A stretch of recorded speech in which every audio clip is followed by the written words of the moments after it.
Halo Mbak Dayana, apa kabar? Ini lanjutan video yang sebelumnya ya Mbak ya.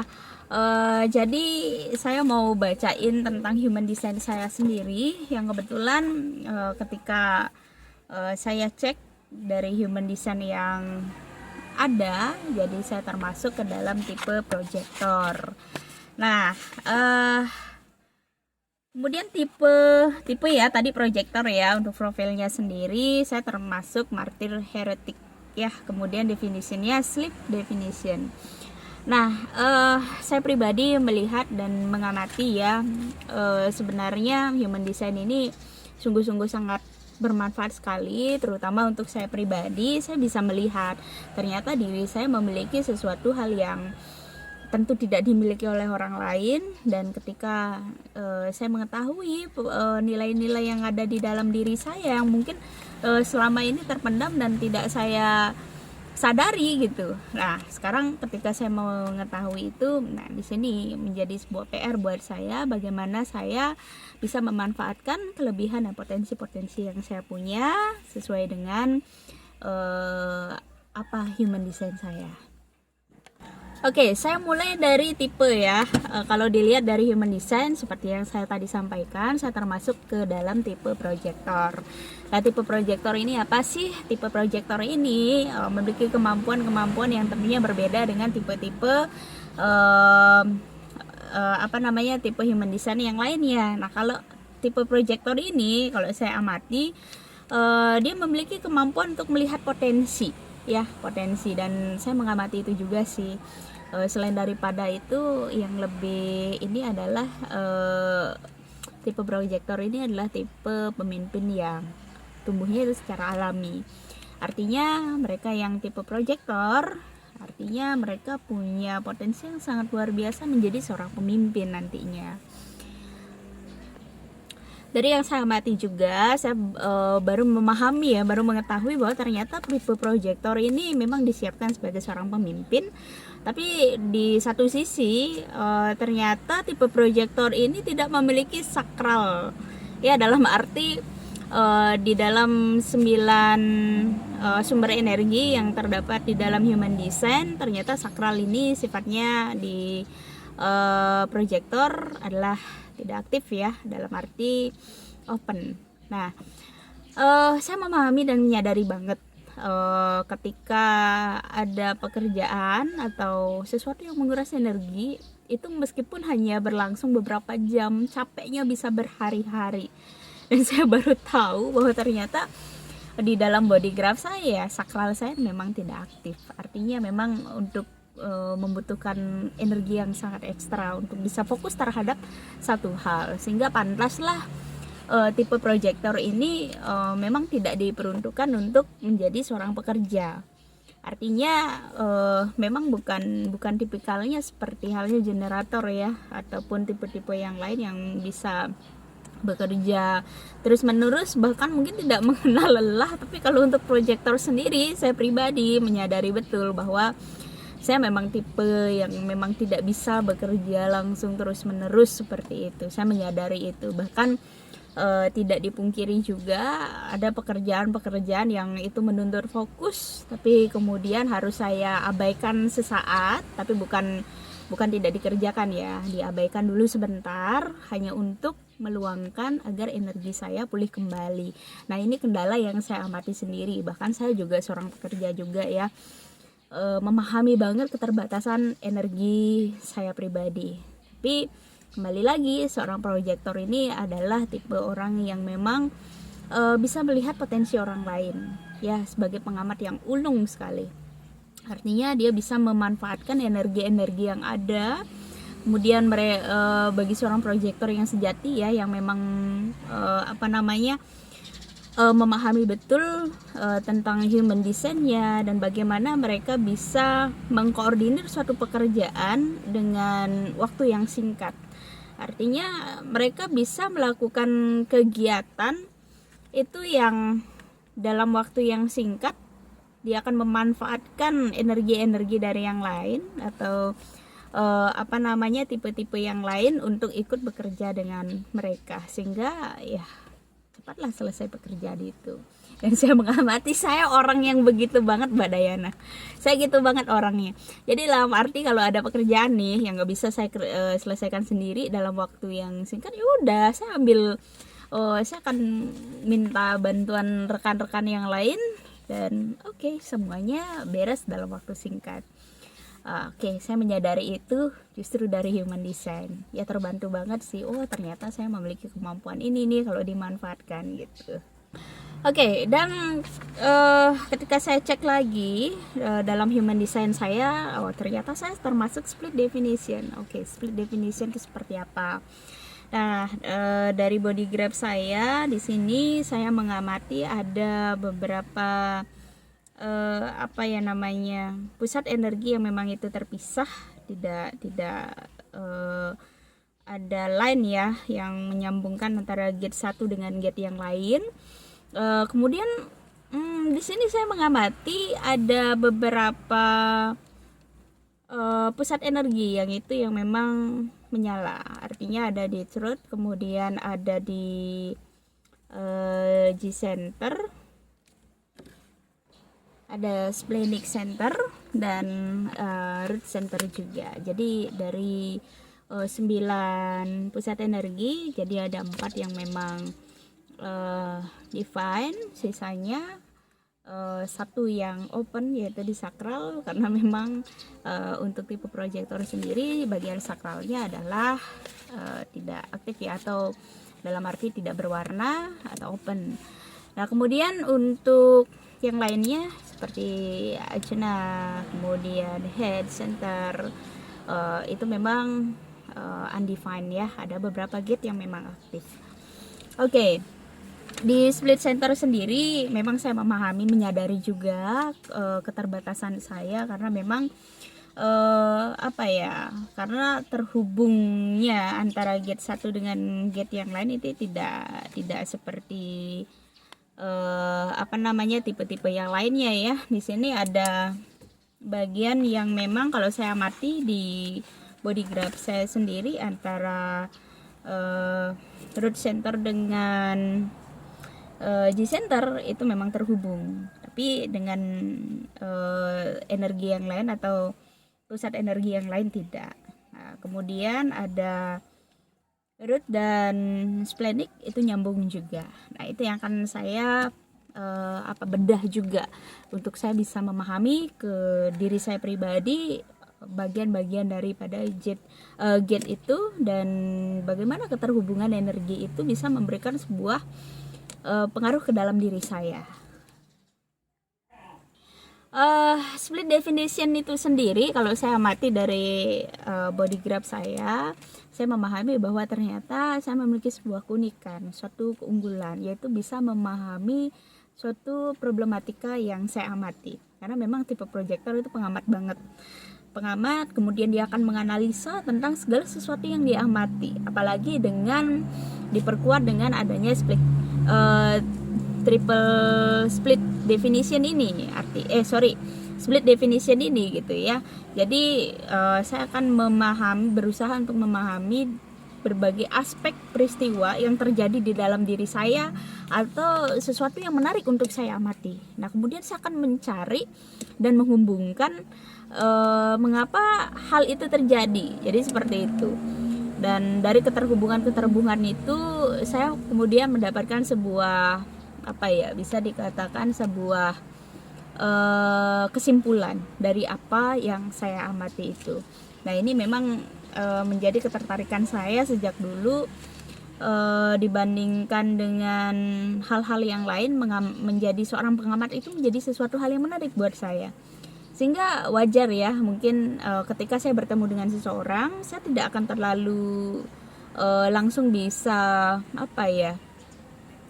menyatu dengan mereka, tapi justru saya akan mengambil jarak dulu sebentar, kemudian saya akan mengamati bagaimana ya orang ini, apakah orang ini cocok dengan saya, vibrasinya bagaimana ya, apakah secara prinsip kami memiliki suatu kesamaan atau tidak. Nah terkadang hal-hal semacam itu secara tidak langsung terjadi dan mengalir begitu saja. Saya juga menyadari bahwa ternyata ada satu kesenjangan karena energi di split definition ini keterhubungannya dengan keterhubungan dengan sumber energi yang lainnya terbatas, jadi seperti itu, sehingga bagian-bagian yang lain saya membutuhkan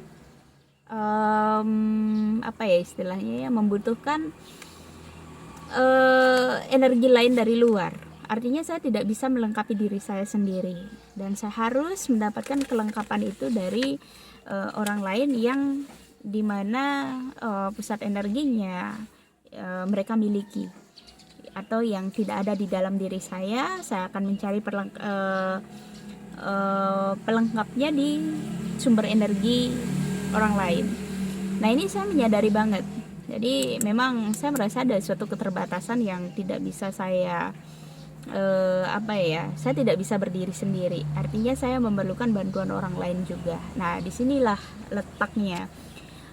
Saya harus benar-benar menganalisa orang yang tepat, yang bisa saya gandeng, yang bisa saya ajak. Nah, ini hal yang saya alami juga secara pribadi ketika saya mengawali sebuah usaha. Awalnya sulit sekali saya memulai karena memang mungkin bukan tipe pemula ya, bukan tipe orang yang bukan tipe yang harus memulai itu. Jadi ketika saya harus memulai itu, waduh susah banget, gerak kok nggak mau gerak, sampai saya mikir ini kayaknya di bawah sadar saya nih ada sesuatu hal yang nggak beres deh. Nah, sampai akhirnya kemudian saya Mbak Dayana memberikan sebuah pelengkap dalam hidup saya akhirnya menemukan jawabannya. Oh, ternyata selama ini saya adalah proyektor yang mana segala yang terjadi dalam hidup saya itu selalu karena undangan. Ya, semuanya, hampir semua bahkan. Ya, semua yang saya alami dalam hidup saya, progres apapun itu semua dari undangan. Jadi ada tawaran dari orang lah, kemudian mereka melihat, oh kamu ini potensial loh di bagian ini, udah kamu ini aja ya udah. Oke, semua mengalir gitu aja. Dan saya sadari itu bahkan ketika berbisnis. Jadi sulitnya adalah memulai, nggak bisa saya memulai. Akhirnya ada satu tawaran dan saya ambil tawaran itu. Nah, ketika saya mengambil tawaran itu, saya menyadari, oh saya punya kelemahan nih, saya nggak bisa kerja sendiri, sehingga saya akan mengamati banyak orang untuk melihat potensi mereka, yang mana orang yang tepat untuk saya ajak. Jadi seperti itu, Mbak.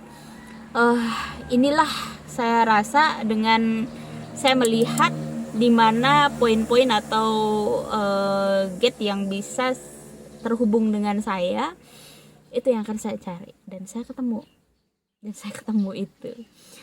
Dan disinilah saya merasa terbantu banget dengan adanya human design. Artinya saya nggak harus menghabiskan banyak waktu untuk menilai seseorang. Menilai penting. Ketika saya udah mengamati nih body graphnya, kemudian energinya bisa saling melengkapi dengan saya, tapi nggak boleh kecolongan juga. Artinya kita tetap memang harus menilai orang itu layak nggak, dia punya poin-poin yang sesuai nggak dengan kriteria kita, dia punya kemampuan apa, skill apa, jadi gitu. Jadi tetap ya, mengamati seseorang itu harus dengan keseluruhan dari berbagai sudut pandang. Kita tidak bisa melihat dari sisi kemampuannya aja, tapi lihat juga dari faktor-faktor atau sisi-sisi yang lain. Misalnya karakter, karena karakter ini pemegang kunci yang paling besar banget dalam suksesnya sebuah usaha dan lain sebagainya. Oke, lainnya lagi apa ya kira-kira ya? Jadi saya sambil baca body graph saya, Mbak. Karena saking banyaknya, jadi saya harus benar-benar teliti dan jeli juga. So saya bawa ini hasil dari analisa yang Mbak Dayana kirim. Aduh, thank you banget deh, pokoknya saya berhutang budi banget nih sama Mbak Dayana. Entah saya katakan, memang segala sesuatunya tidak terjadi begitu saja ya Mbak ya, saya akui bahwa ada banyak tangan yang membantu pertumbuhan saya, dan salah satunya adalah melalui Mbak Dayana. Dan pokoknya the best banget. Saya berterima kasih Tuhan menghubungkan saya sama Mbak Dayana, kemudian saya mendapat sebuah undangan untuk bisa belajar di Human Design. Keren deh pokoknya.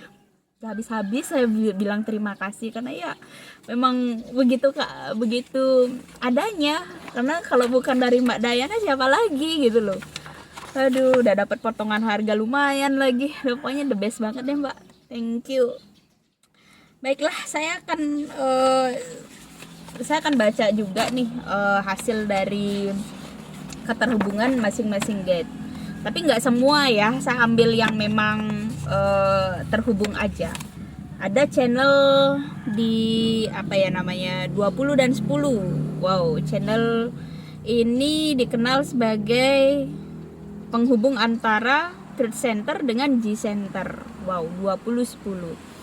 Jadi kalau dilihat dari channel ini, wow, di sini saya disebut bahwa kemampuan mengekspresikan diri secara otentik dan jujur. Bener gak sih? Bener. Jadi saya orangnya ekspresif juga, bukan ekspresif sih ya. Dalam melihat sesuatu atau dalam mengungkapkan sesuatu, saya jujur-jujur aja orangnya Mbak.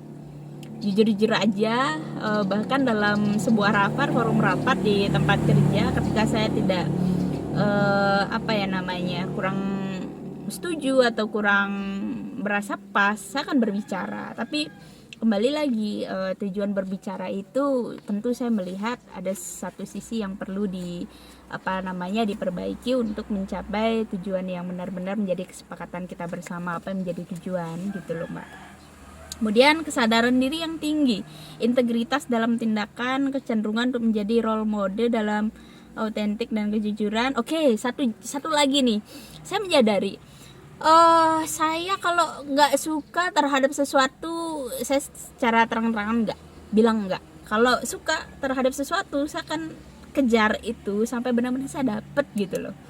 Dan bahkan keputusan saya untuk menjadi seorang tenaga pendidik juga, itu juga bukan semata-mata terjadi begitu saja, tapi ini adalah bagian dari channel 210 ini yang ternyata memberikan pengaruh yang besar terhadap saya.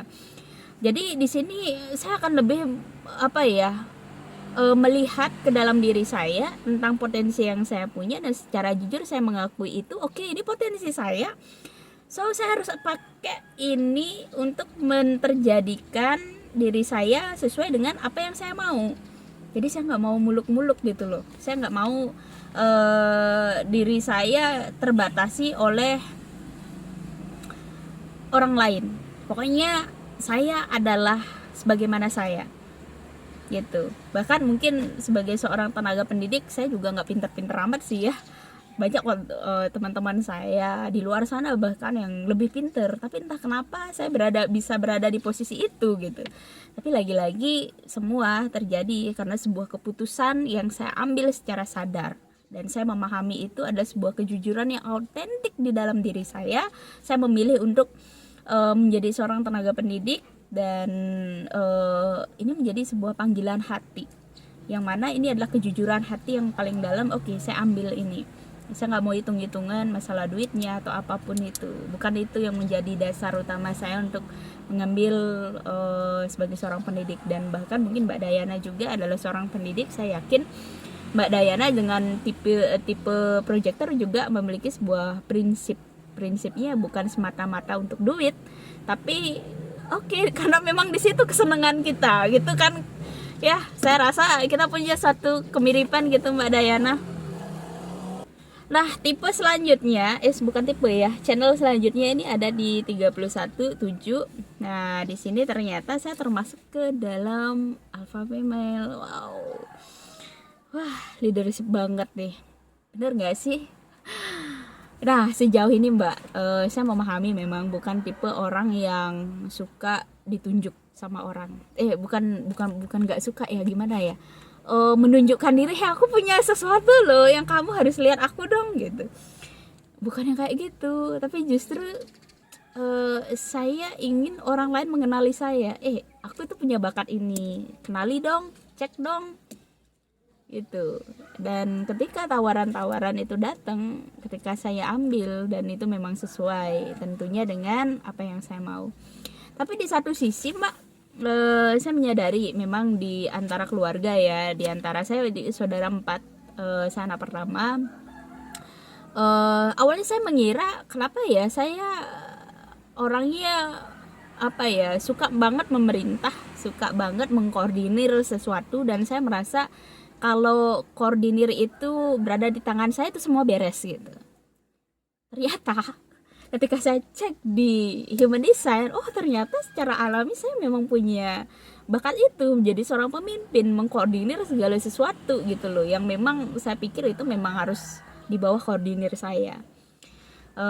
Itu yang saya amati ya. Kemudian komunikatif, mempengaruhi orang lain, bisa jadi, bukan bisa jadi lagi, tapi memang ada kemampuan itu. Saya menyadari itu, tapi tergantung ya lawan bicara siapa yang saya ajak berbicara, terkadang agak sulit untuk dipengaruhi. Tapi kemudian secara alamiah saya menyadari, oh ternyata saya punya kecenderungan untuk bisa mempengaruhi orang lain.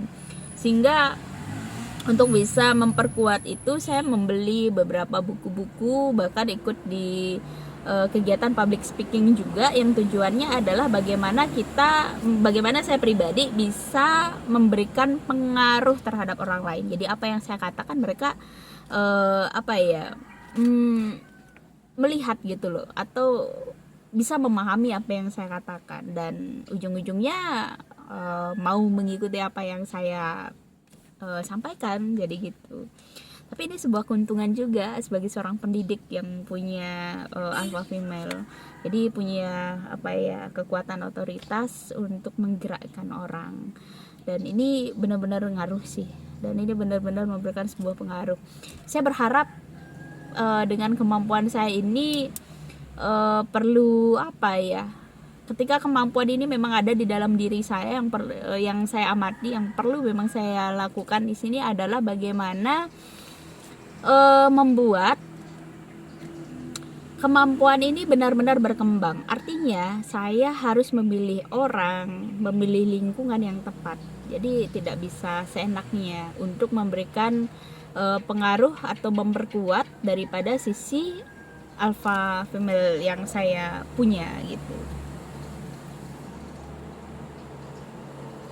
Oke.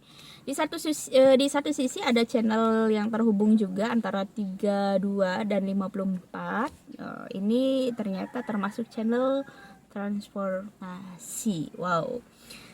Ternyata saya memiliki sebuah kecenderungan untuk mendapatkan segala sesuatu secara ambisi. Bener gak sih?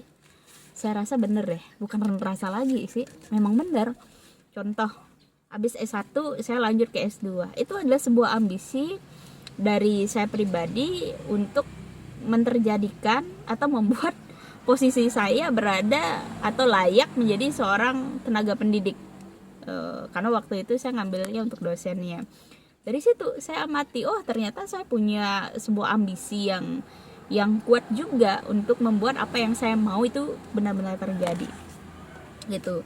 Dan ambisi ini tentunya kalau saya pribadi untuk membuat sebuah ambisi itu tidak semata-mata karena kebutuhan sih ya, tapi satu sisi juga ada sesuatu yang menggerakkan. Karena G center saya aktif, saya merasa bahwa kalau tujuan saya itu tidak sesuai dengan kata hati saya, agak susah juga untuk ambisi itu menyatu untuk bisa mencapai sebuah tujuan, agak sulit.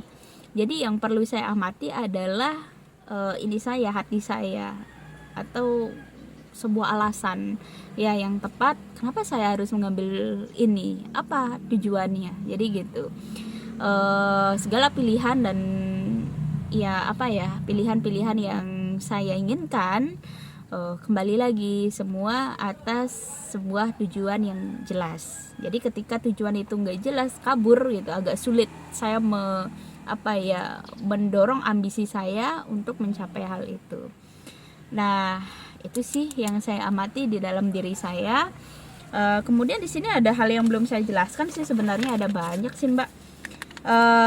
Kemudian di sini ada bagian yang terlewat ya, di profile ada 3/5. Saya termasuk Marjorie Heretic ya, 3/5. Untuk hal ini sih artinya memang saya belajar dari kesalahan. Wah, kalau dibilang ya, banyak banget kesalahan-kesalahan yang saya lakukan, sehingga dari kesalahan itu saya mendapatkan sebuah pembelajaran, dan proses pembelajaran inilah yang membentuk saya sejauh ini, membentuk saya untuk mencapai tujuan yang saya mau. Tapi ya gitu, gak enaknya adalah jatuh bangunnya itu, Mbak. Jadi ketika kita berada dalam posisi kejatuhan, bagaimana kita tetap optimis. Nah, ini yang sebenarnya perlu mendapatkan perhatian yang tinggi sih bagi tipe yang 3/5 ya. Kemudian saya menyadari itu ketika saya mendapatkan sebuah insiden, dan saya pernah berada di posisi yang gak enak, gak nyaman gitu. Nah, ketidaknyamanan itu kemudian saya bagi menjadi sebuah motivasi untuk yang lain, bahwa ini adalah sebuah proses pembelajaran. Gak ada segala sesuatu itu yang dimulai langsung jadi. Ya mungkin ada, ya beruntunglah yang demikian ya, tapi nggak beda dengan saya yang harus mengalami kejatuhan dulu, baru kemudian bangkit. Ya itu prosesnya agak panjang, tapi lagi-lagi ini adalah proses belajar yang saya dapati. Bahkan dalam proses ini menjadi menyenangkan ketika kemudian saya bisa membagikan pengalaman-pengalaman yang saya punya. Ya tujuannya kembali lagi membantu orang lain untuk bertumbuh, jangan sampai berada di posisi saya ketika mereka mengalami posisi yang jatuh gitu. Mbak Dayana, saya pribadi sangat benar-benar terbantu dengan body grab ini. Ini banyak banget ya, ada 14 berapa halaman gitu. Ini menjadi